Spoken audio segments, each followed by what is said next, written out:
Hello, class. We are talking about religion and worldview today. Once again, I ignore the class session 1718. This is clearly not class session 1718.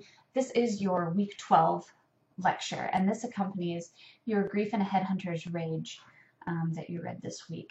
The reason I have you read these at the same time is because I think that the Ilongot that Rosaldo talks about in Grief and a Headhunter's Rage present one of the more difficult worldviews for Americans to grasp. Their method of dealing with grief, their view of retribution, their view of release from the grief is very different from what we would normally be able to accept in this society. And so I want you to look at that and contrast that with your own worldview. I think it's also important to bring out the nature of religion that does come out in Grief and a Headhunter's Rage, how people are turning to Christianity because that is acceptable. It's now, of course, illegal for them to headhunt in the Philippines. And so they're trying to find these other means of dealing with grief. And so they've been converting to different religions. And of course, there's a large Christian missionary population that has been converting them. The thing that is so interesting to me about that reading is what happens to Rosaldo himself throughout the course of these events. He goes from taking this very academic approach, this ethnographer approach that is appropriate to cultural anthropology, in trying to understand why do the Ilongot do this? Why, what function does headhunting play in their society? And he seeks all these explanations for it. But he doesn't really understand the nature of this intense rage that the Ilongot feel until he himself loses two people that he cares about. He loses his brother, and then he loses his wife, and also who was also his research partner. And their death, the personal experience of grief, actually allows him to understand the Ilongot on a level that he couldn't through traditional academic means. And that's the interesting part of this, is that we normally advocate for these very sterile, research-based, evidence-based approaches to any kind of science, social science included, right? So anthropology falls under that. However, his experience is that provided him with an incomplete understanding of what was actually going on with the Ilongot. He had to find a way to see it into that experience of grief for himself, to understand the kind of rage that the Ilongot were telling him they felt. The other thing I wanted you to take out of that reading is Rosaldo's comment about these two things that have to be balanced when you are a cultural anthropologist. The things that you should be wondering about every single group that we study is, what is it about this group of humans that is distinct from the others? What is it about their culture that is unique to them? Why is it unique? Why do they have these particular norms and traditions and worldviews and so forth? But the second question that anthropologists ask is, what is universal? What is it that is common to all of humanity? And how do we explain that? And how do we find that manifested in every single people group that we study? So here we go, talking about one of those universals, which is religion and worldview. So let's do it. There we go. I'm going to scatter throughout. I'm just going to have little examples of religious observant just to talk about, give you examples of how this looks in different cultures. One of these is Druids meet at Stonehenge, which is, of course, in Great Britain. It's this ancient rock formation that people think was probably built for some kind of astrological means, but we're not quite sure. But it comes back from the time of the Druids. So those who observe Druidism today will gather and have ceremonies at Stonehenge. It's considered to be a holy site for them, for historically pagan ritual. In religion, this is interesting is because there is no universal anthropological definition of religion. And so what I've done is created this amalgam definition from lots of different sources that we will use for the purpose of this course. Now, I introduced this definition from the beginning. Religion can be explained as a set of beliefs concerning the cause, nature, and purpose of the universe, usually involving rites and often containing a moral code governing human conduct. Now, what is missing from that definition is the presence of a deity or a supreme being. Some anthropologists insist that for a religion to be religion, there has to be a deity. I do not necessarily think that is true, and the reason is pretty simple. You have this phenomenon in every society which has every other indicator of being a religion. It has rights, it has a moral code, it governs behavioral conduct, it determines kinship rules, and what happens to you in the afterlife. I'm thinking particularly of Buddhism, and there are many, of course, observant Jewish practitioners who are atheists. There's no way that you can say that Buddhism isn't a religion, and especially if you go to places outside of the United States where Buddhism is observed, it's much more clear that it's not a philosophy, it is a religion. And yet, it does not officially recognize a deity. And so that for me is why this definition has to leave out deity as a necessary element of it. It has all the other elements, it just doesn't include having a god, per se. This is actually the Ganesha Festival in Mumbai, which I have been to, and they will they will bring offerings to the temple, to the statue of Ganesh all day long, giving their offerings, praying for their families. And then in the evening, they have this procession, which is a bunch of musicians and dancers and drummers, and then all of these guys carrying the Ganesha statue out into the ocean. So, and this festival goes on for several weeks and is pretty fun to be a part of. Okay, here are the main attributes of religion. One is that it explains the unknown, right? These things that we can't figure out, that science can't clearly give us an answer for, we use religion for that. Another thing that religion explains is origins. Where do we come from? What is our belief system about how we came to be, whether that's as a species or as a culture?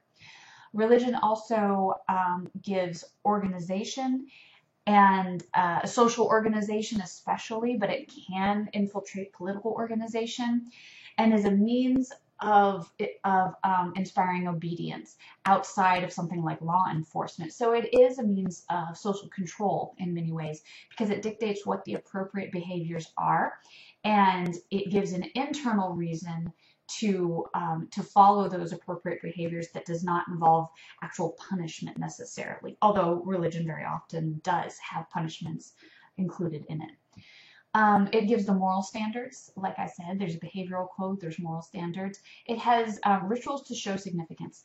There's this interesting things about humans, again, going to those what things are universal and what things are distinct. Well, what the rituals are in every culture are distinct. But the fact that we have rituals is universal to humans. For whatever reason, humans need ritual. And so religion is one of the ways that that is built into life. It's built into events that happen that mark time or that show significance or a transition, especially things like coming of age ceremonies, marriages, death and funeral. These would all be things in which religious rites play a significant role. Here's an example of one religious rite, which is Christian baptism, that is a welcoming into the faith through a dunking in water. And that is something that symbolizes essentially you are a part of us now. You have either converted or in many cases were born into a community that is united by this thing called Christianity. Here are some of the essential things to know about religion. It is nearly universal. All societies have it. Now I say nearly universal because clearly not every individual is religious, but every society that we know of that has been found, whether archaeologically or by current anthropological exploration, every one of those has religion in some form. It is also a means of enforcing the moral codes and behavior that strengthen society. So it's a stabilizer to society, right? It keeps people from being too deviant and throwing society out of whack. Now, according to Machiavelli, who's actually a political science theorist, it is the greatest motivator for war. He's well known for talking about how if you really want to inspire your army to die for you, what you do is you make the leader a deity, right? And he was at this point talking about Roman emperors. But if you make the Roman emperor a deity, if you make him God, well, then your army really has no excuse not to go to war and to die for this. Religion is also a means of governing massive numbers of people once tribes become obsolete. Within tribes, you have very easy means of conducting social control.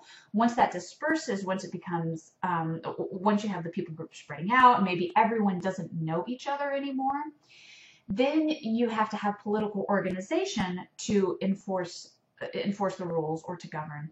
Or you can also have a religion that is common to that group of people, and that also helps with governing their behavior. Religion is a means for many to find peace in the face of either cognitive dissonance or hardship. So that's why you see things like the Ilongot turning to religion in these times of intense grief. It's a way of dealing with that. We have two ways of looking at religion, and they're quite distinct in how they manifest in culture. We call the one world and the one primal religion, versus a primal as in like origin or first, right? So world religions are based on written scriptures. There is some kind of book, some kind of written work that they turn to and base most of their principles off of. There is within world religions this notion of salvation. So it's not that you are born to be this thing, but that you can be converted to it. You are saved, okay? And you can become a part of that religion. World religions are universal in this sense. They are meant to be observed. They are called the same thing regardless of which culture you're in. So you can be a Muslim and be Persian. You can be a Muslim and you can be Saudi. You can be a Muslim and you can be Canadian. You can be a Muslim and you can be Indian, right? It is not tied directly to that culture. It is not the culture of their tribe. Sorry, it is not the religion of their tribe. Rather, it is a religion that exists independent of any particular ethnic group. World religions can also subsume or supplant a primal. So we're seeing that with the Ilongot in Grief and Headhunter's Rage, right? They have their primal tribal religion, but it's being supplanted by Christianity. Also in world religions, this is where you form two separate spheres of activity. You have your secular activities and your religious activities. So you might have a political sphere or a social sphere outside of your religious sphere. Religion can be its own category. Not so with primal religions. So let's talk about primal religions now.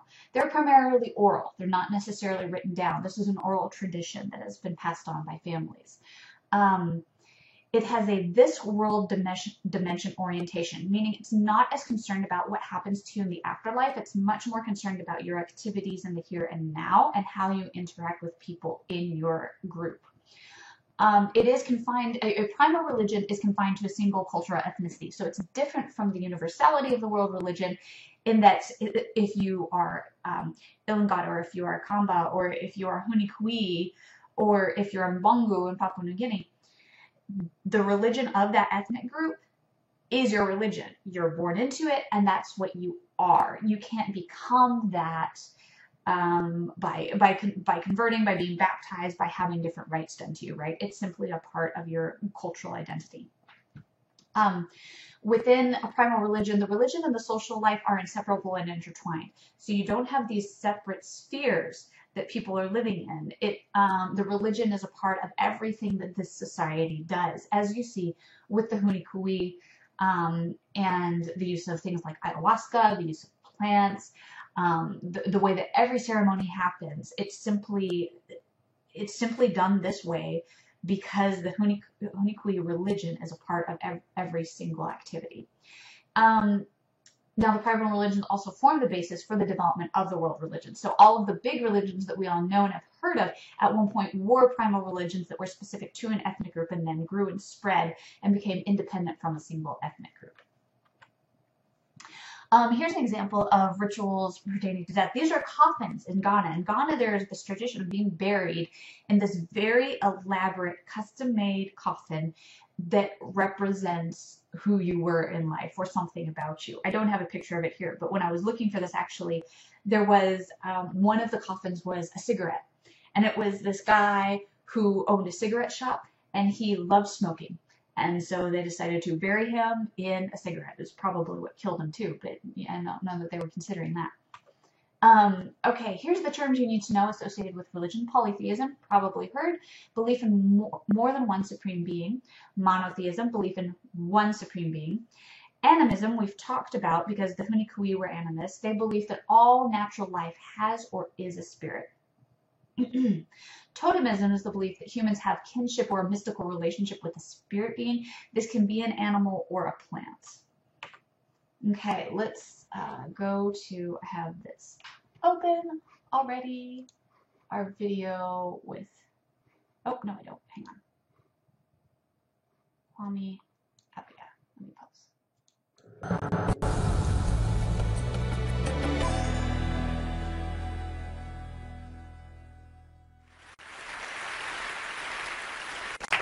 People say things about religion all the time. The late, great Christopher Hitchens wrote a book called God is Great, whose subtitle was Religion Poisons Everything. But last month in Time magazine, Rabbi David Wolpe, who I gather is referred to as America's rabbi, said, to balance that against that negative characterization, that no important form of social change can be brought about except through organized religion. Now, remarks of this sort on the negative and the positive side are very old. I have one in my pocket here from the 1st century BCE by Lucretius, the author of On the Nature of Things, who said, tantum religio potuit suadere malorum. I should have been able to learn that by heart, which is, that's how much religion is able to persuade people to do evil. And he was talking about the fact of Agamemnon's decision to place his daughter Iphigenia on an altar of sacrifice in order to preserve the prospects of his army. So there have been these long debates over the centuries. In that case, actually, we can say over the millennia about religion. People have talked about it a lot. And they've said good and bad and indifferent things about it.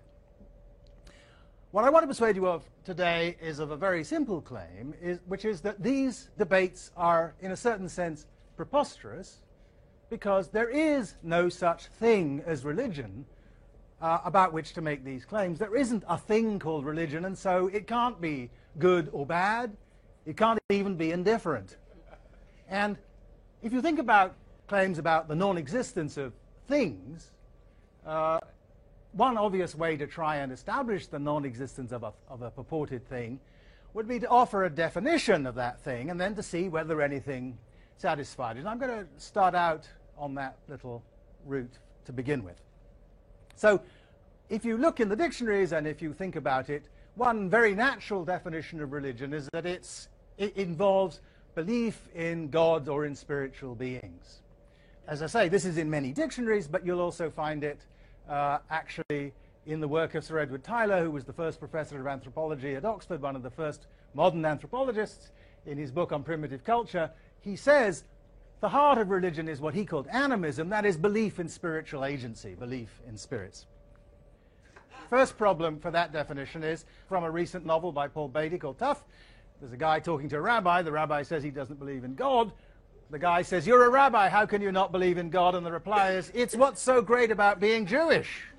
You don't have to believe in a God per se, just in being Jewish." So if this guy is a rabbi and a Jewish rabbi, and if you have to believe in God in order to be religious, then we have the rather counterintuitive conclusion that since it's possible to be Jewish rabbi without believing in God, Judaism isn't a religion. That seems like a pretty counterintuitive thought. Here's another argument against this view.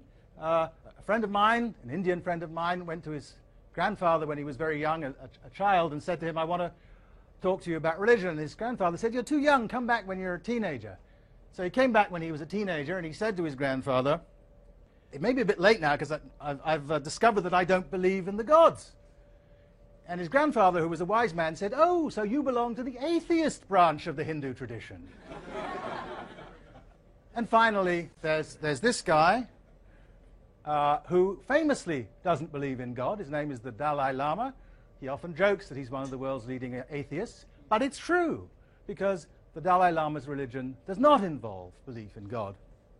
Now, you might think this just shows that I've given you the wrong definition and that I should come up with some other definition and test it against these cases and try and find something that captures atheistic Judaism, atheistic Hinduism, and atheistic Buddhism as forms of religiosity.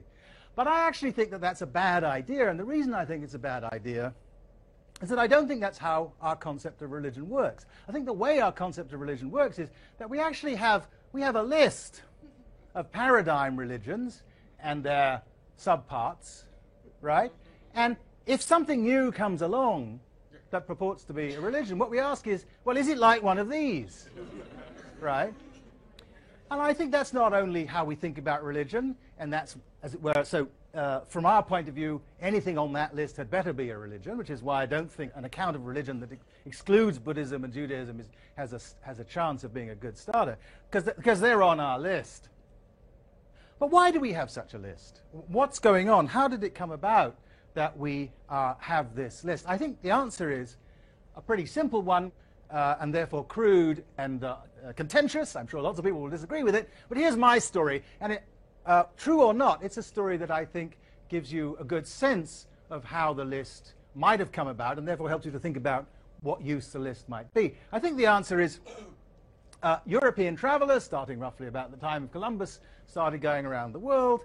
They came from a Christian culture, and when they arrived in a new place, they noticed that some people didn't have Christianity, and so they asked themselves the following question: what have they got instead of Christianity? And that list was essentially constructed.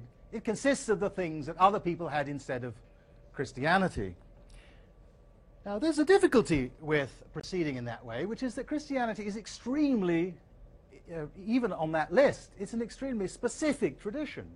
It has all kinds of things in it that are very, very particular, that are the results of the specifics of Christian history. And one thing that's at the heart of it, one thing that's at the heart of most understandings of Christianity, which is the result of the specific history of Christianity, is that it's an extremely creedal religion. It's a religion in which people are really concerned about whether you believe the right things. The history of Christianity, the internal history of Christianity, is largely the history of people killing each other because they believe the wrong thing. And it's also involved in struggles with other religions, obviously starting in the late in the Middle Ages, a struggle with Islam, in which, again, it was the infidelity, the fact that they didn't believe the right things, that seemed so offensive to the Christian world. Now, that's a very specific and particular history that... Now, I show you just that little bit of that TED Talk by Kwame Appiah to explain, to show that his perspective on religion is that there is no such thing as religion. It's all just culture. There's not a separate thing that you can identify and pull out as this is religion. The issue that I take with that is if there wasn't anything, then we wouldn't be talking about this concept. We wouldn't be talking about a thing called religion. We would just be talking about culture. But there's clearly something that we have recognized, that we have drawn out as a separate thing. An element that is just as important to human existence as art and aesthetics. And so we have to talk about religion as a separate entity. Now, what I do understand that he's saying is that there isn't this one manifestation of religion that you can look at and say, well, that's clearly separate from how the culture functions, and that religion is its own thing, independent of whatever culture it's in. That clearly doesn't exist. One of the things that you might want to do when you look at your discussion for the week is compare the following religions in the different regions of the world, okay? So we have Buddhism, and it's called Buddhism in all of these countries. It's called Buddhism in Sri Lanka and Australia and Thailand. And there's a basic text that they return to and that they say, okay, because we follow these precepts, we are Buddhists. And yet, the way that that manifests in practice and the attitudes and observances of the Buddhists within each of those cultures may be incredibly different one from the other. Think about being Muslim in China versus being Muslim in Iran. Think about Judaism as expressed in the USA versus in Israel. That's what I want you to look at, because here's the truth of what Appia is saying. You cannot separate religion and culture. They are so blended and integral. There may be these commonalities that we see with world religions that span lots of different cultures, but really those are relatively few. And even historically, if you look at how religions are lived out, those religious observances change with the culture. So given that culture is dynamic and changing and affected by whichever other cultures it comes into contact with, religion likewise is going to be dynamic and changing and changed by the cultures it comes into contact with. So there isn't actually this one thing that exists that we can keep pointing back to and be like, that's how Christianity always looks. It's not. It doesn't exist. Christianity in every single culture in the world has a different manifestation, a different worldview, and different rites that go with it. So it is, as he is saying, impossible to disintegrate the two concepts of culture and religion. So let's move from that. Let's transition then. Sorry, my speech impediment coming in. S's are not good for me. Let's move to talking about worldview, which is so closely connected to religion that I talk about them in the same lecture, because one impacts the other, and this is where you really see the impact of culture. The worldview is notoriously hard to define. It does encompass all perspectives on everything, particularly cultural behaviors. It's simply the way you see the world. These are the observed but inferred beliefs that an individual has about the world and the universe. It's how you think the universe works. It's what you think the rules of the universe are. A worldview is a set of feelings and basic attitudes toward the world rather than facts. So it's something that you learn very subtly. This is not something someone taught you in the classroom. This is something that you inferred by the way your family acted, by the way your social circle acted, by what you observed in your culture, that shaped things that you take for granted about how the world works. I'll do this video in just a second, but I want to point out that worldview is taught in early life and it remains mostly unchanged. I talked about this a little bit before, that really once you're out of college, past that point, your worldview is not going to be affected much. Up through college, you're still shaping. College is kind of an intense time where a lot of things are being introduced that your worldview can be changed. Post that, probably not going to shift very much. The worldview is how you make sense of your reality and how you answer life's big questions. And like I said, it's your conception of the way the world works. So let's take a look at some assumptions that people may make about the way the world works.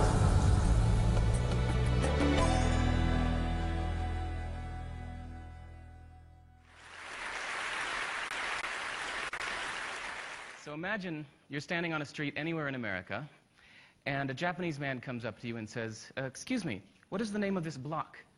And you say, I'm sorry, well, this is Oak Street, that's Elm Street. This is 26th, that's 27th.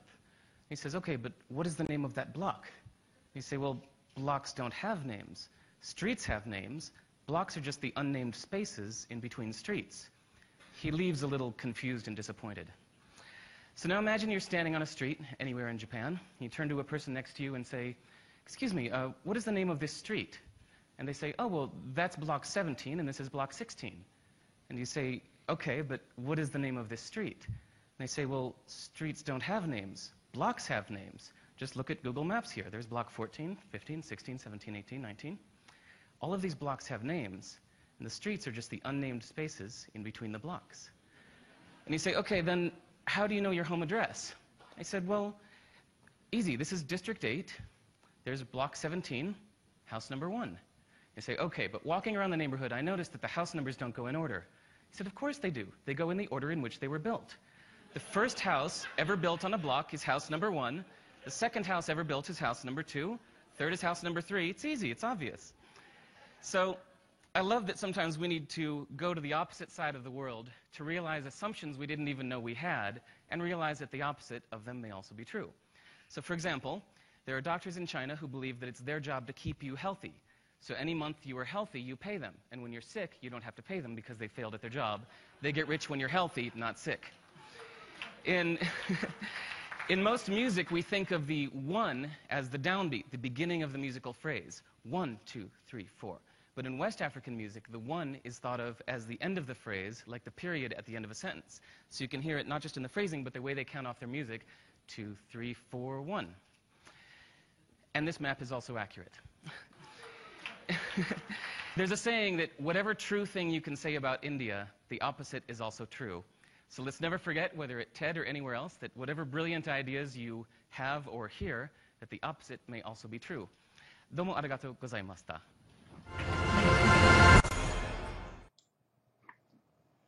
So as I continue looking at ways to express worldview and what that means and how it might intersect with society, here's what you might see in Western societies. We assume a lot of times nature was ordained by heaven to be dominated and exploited to humans' desires and needs. So we see the human species as holding superior standing in terms of what's living on the planet. And so we need to use whatever else is on the planet for our needs. In quote-unquote primitive societies, and I put primitive in quotes because it's come to have negative connotations, but I actually mean prime as in coming first. So primitive in the terms of prior to the types of societies that we see dominating the world now. Religion is present in the human's view of his or her place in the universe, and the human's relatedness to the universe, non-human nature, reality, and circumstance.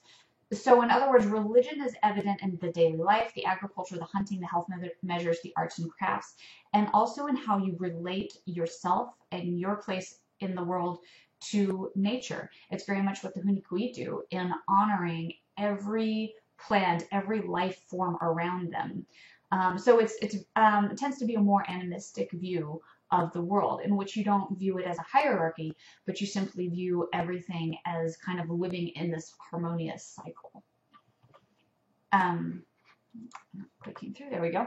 Okay, another way I want to talk about worldview, because I find this very interesting in my personal experience in travels, is how we think about mental health and mental illness. How do we approach what is a healthy state of mind versus unhealthy? And how do you treat it once you've identified that? So I did. So I had heard this podcast, and I wanted to introduce it to you because partly it's just very delightful.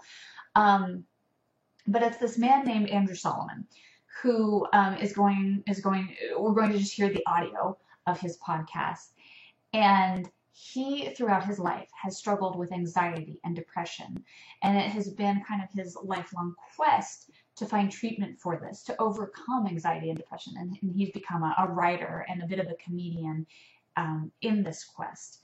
And so he actually traveled to Senegal, and he'll explain to you what happened there. But he participated in this ceremony called Nendop. And, well, I will let him cover the rest of it. But to me, this is important because what he talks about in how his depression and how his anxiety is approached by other cultures is so indicative of the differing worldviews that we have and in what we expect the rules of the universe to be, even when it's about how our mind functions and what kind of mood we might be in. So that's what I want you to think about while listening to this.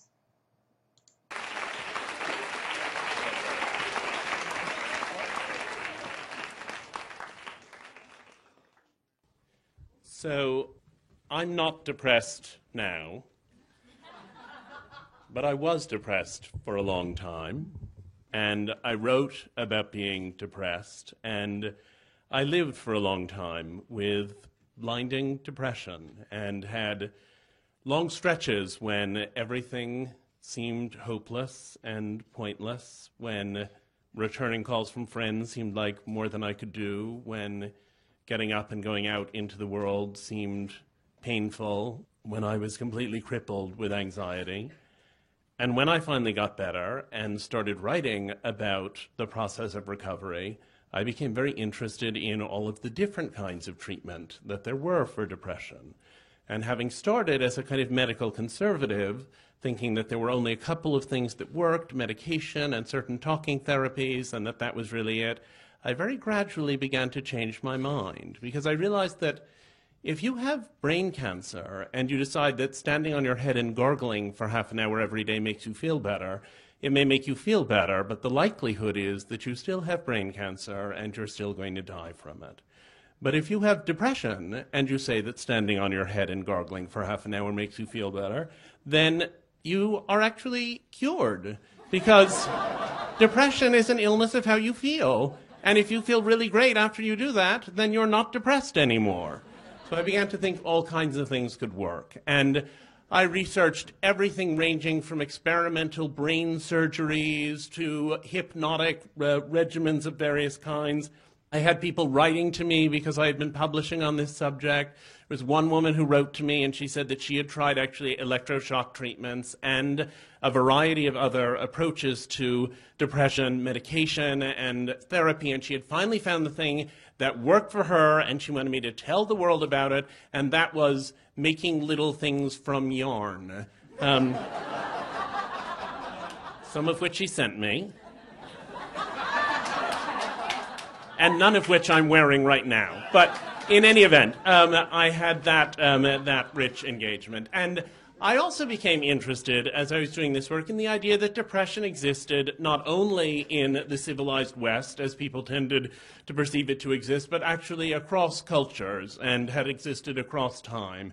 And so when one of my dearest friends, my friend David Hecht, who was living for a little while in Senegal, said to me, "Do you know about the tribal rituals that are used for the treatment of depression here?" I said, "No, I don't know about them, but I would like to know about them." And he said, "Well, if you come for a visit, we could try to do some research on this topic." And so I set off for Senegal, and I met David, and I was introduced to David's then-girlfriend, now ex-wife, Hélène. And it turned out that Hélène had a cousin whose mother was a friend of someone who went to school with the daughter of a person who actually practiced the Ndop, and that I could therefore go and interview this woman who had practiced the Ndop.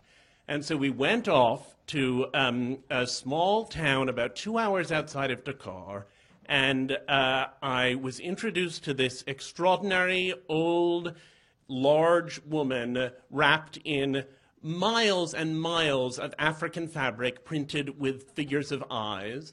And she was Madame Diouf, and we did an interview for about an hour, and she told me all about the Ndop. And at the end of it, feeling rather daring, I said, listen, I said, I hope, I don't know whether this is something you would even consider, I said, but would it be possible for me to attend an Ndop?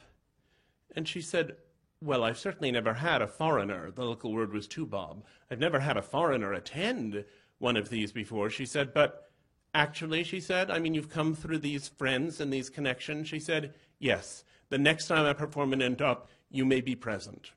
And I said, "That's fantastic." I said, "When are you next going to be doing an Ndop?" And she said, "Oh, it'll be sometime in the next 6 months." And I said, 6 months is quite a long time for me to stay here in this town waiting for you to do one. I said, "Is there anyone who maybe we could expedite one for somebody, move it forward? I'll pitch in." She said, "No, it really doesn't work that way." She said, "I'm sorry, but that's how it is."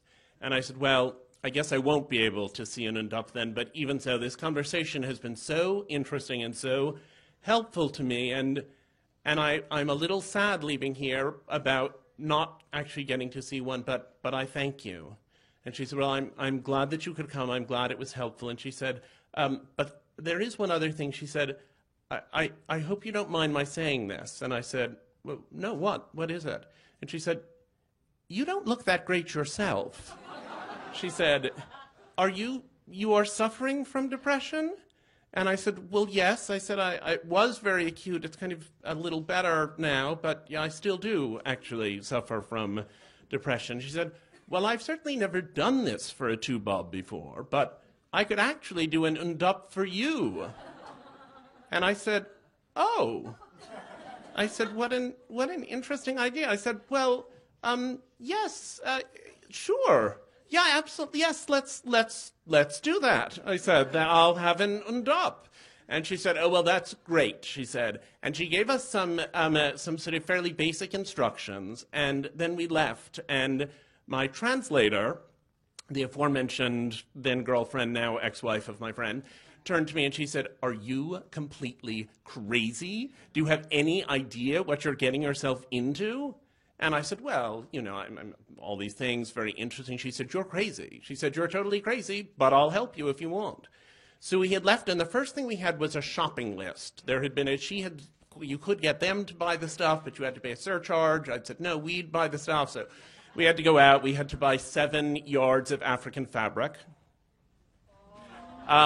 We had to get a calabash, which was a large bowl fashioned from a gourd.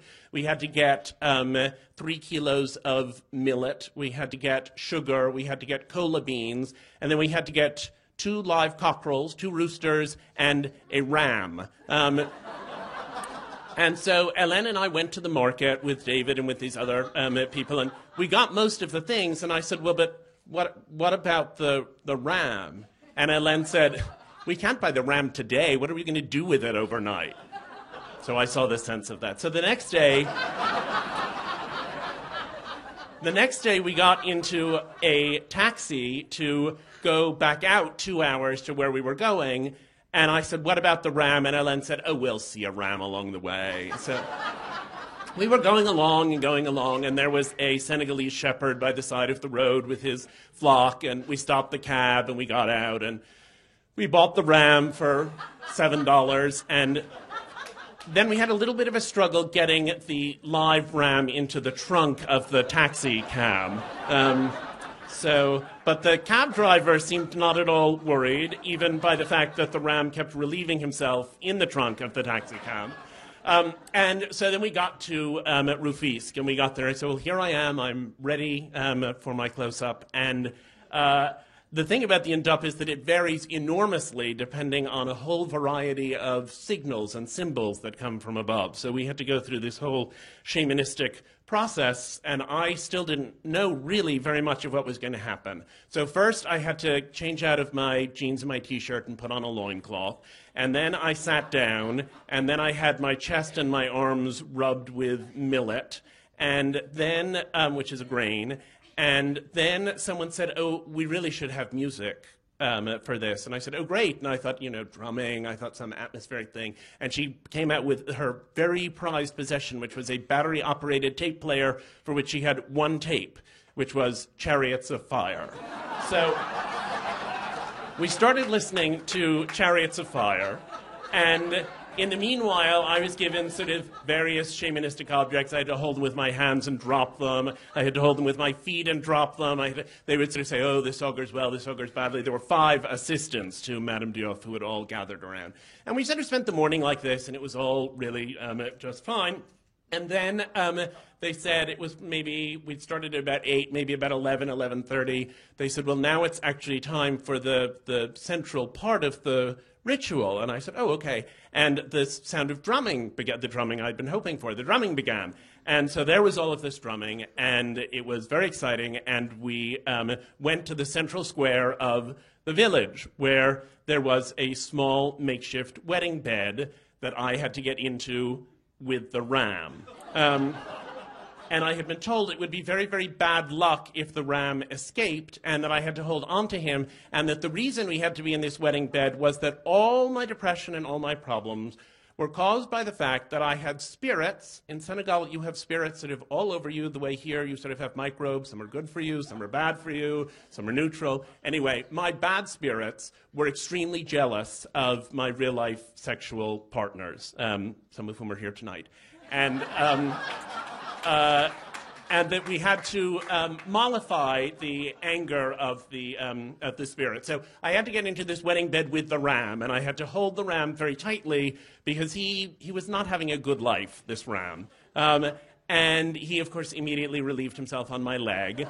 And the entire village had taken the day off from their work in the fields and were dancing around us in concentric circles, and as they danced, throwing blankets and sheets of cloth over us. And so we were gradually being buried, and it was unbelievably hot, and it was completely stifling, and there was the sound of these stamping feet as everyone danced around us, and then these drums, which were getting louder and louder and more ecstatic, and I was just about at the point at which I thought I was going to faint or pass out.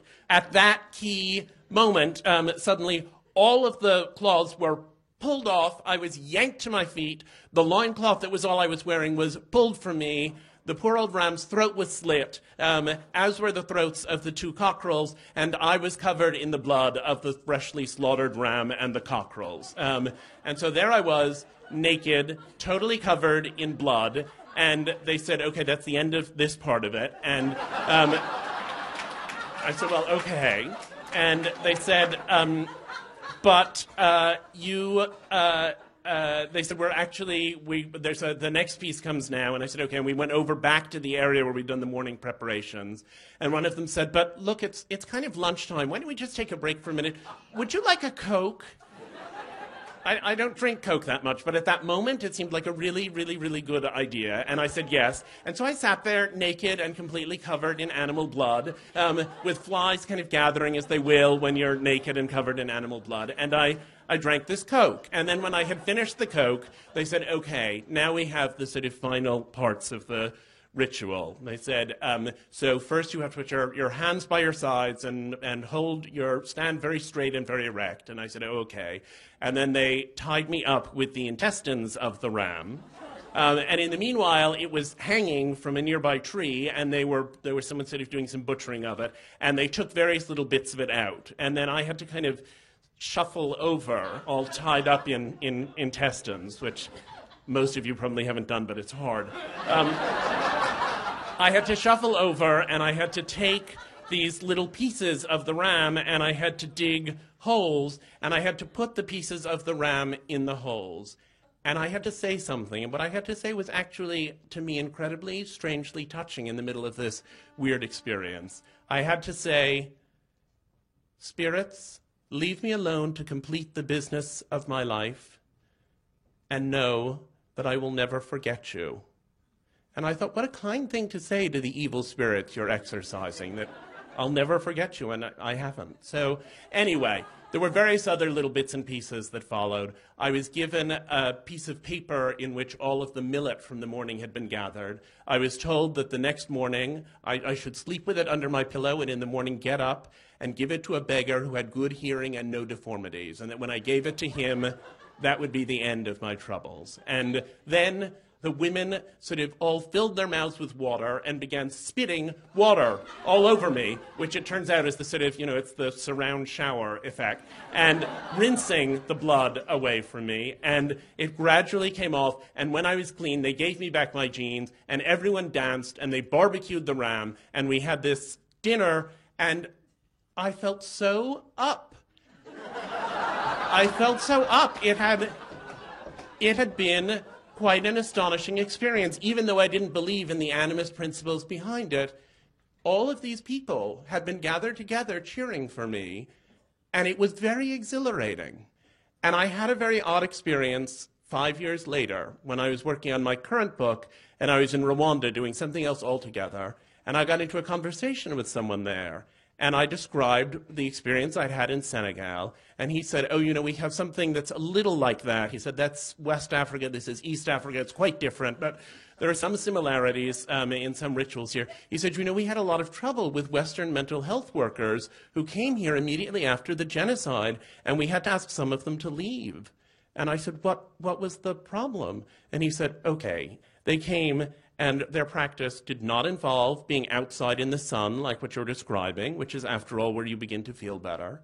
There was no music or drumming to get your blood flowing again when you're depressed and you're low and you need to have your blood flowing. He said there was no sense that everyone had taken the day off so that the entire community could come together to try to lift you up and bring you back to joy. He said there was no acknowledgement of the depression as something invasive and external that could actually be cast out of you again. He said instead, they would take people one at a time into these dingy little rooms and have them sit around for an hour or so and talk about bad things that had happened to them.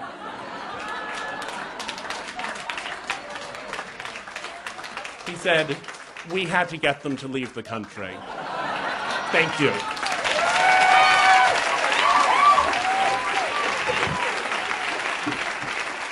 so I want to wrap this all up and just say that, oh shoot, what was I going to say?